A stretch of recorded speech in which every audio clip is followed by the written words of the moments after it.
Welcome to my site, everybody. My name is Paul Smyers. I'm a practicing real estate agent in the beautiful Shenandoah Valley, Virginia. I love the rural lifestyle, and that's what this channel is all about. And today I'm going to talk to you about a really urgent need is farmers and homesteaders. And I really want you to encourage you to come and check out Virginia as a possibility for your lifestyle that you love. Virginia has lost a lot of farms, and there's an old saying, no farms, no food. We all need food, and there's something really wonderful about living in an area where they produce lots of food because then it's available. It's very important to have our food that's grown, at least some of it grown near us. And many of the people like myself, a lot of people who are younger especially, they want to actually have a little mini farm of some kind, maybe a few goats or some chickens, and they want to return to that kind of lifestyle that is really quite popular around the world. Is just living not totally off the land, because that's hard to do, to have total self-sufficiency off your land, but to have some aspect of your life that sustains you in some other ways. You produce some extra food, maybe a little extra income, and so on. And that lifestyle is very endearing and enduring as well, and it's very common in Virginia. So let's get kind of really into it here.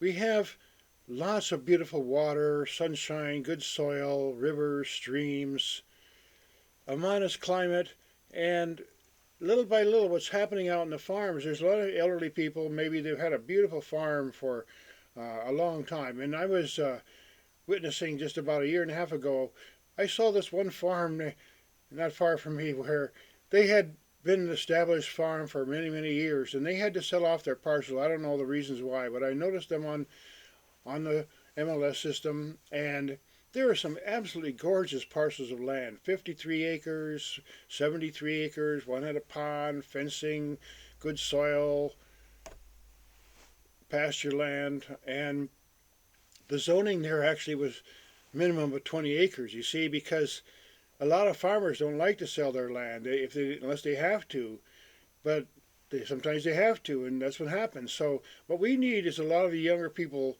and maybe even some older people like myself, but to come here and take over some of these rural places, because some of them need a little fixing up. There's some barns that are really old around here, and then there's a lot of new ones as well. But the main thing is to live the beautiful lifestyle that produces some food. And now what happens is nowadays, like I said, a lot of people are really not able to completely live off the land totally like farmers, okay?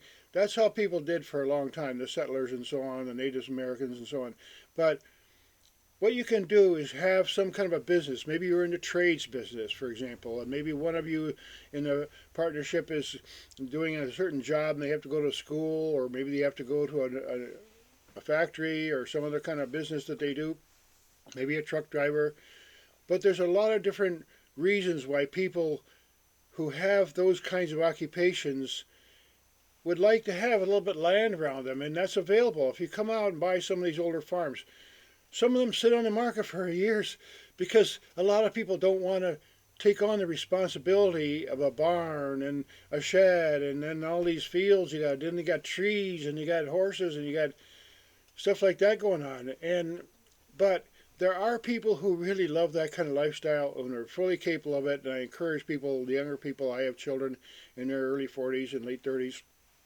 And my grandchildren would love to have a place to go somewhere. Someone in the family should have a little farm, in my opinion. Someone should have a little place to go for the family where they can see the chickens and do all that kind of stuff that kids love to do. And maybe even ride some horses or go walking on some trails. So Virginia has a deep need. It's a perfect place for it. There's so many options here. You don't have to be way in the boonies like in Montana or Colorado, somewhere 2 miles down a gravel road. You can be just a few miles from your stores, but you can, when you go home, it's totally like no street lights, no stoplights, very little traffic. And then when you go to work, no big deal. You're only 10, 15 minutes away from where you work. So again, this is kind of an urgent plea. It's serious.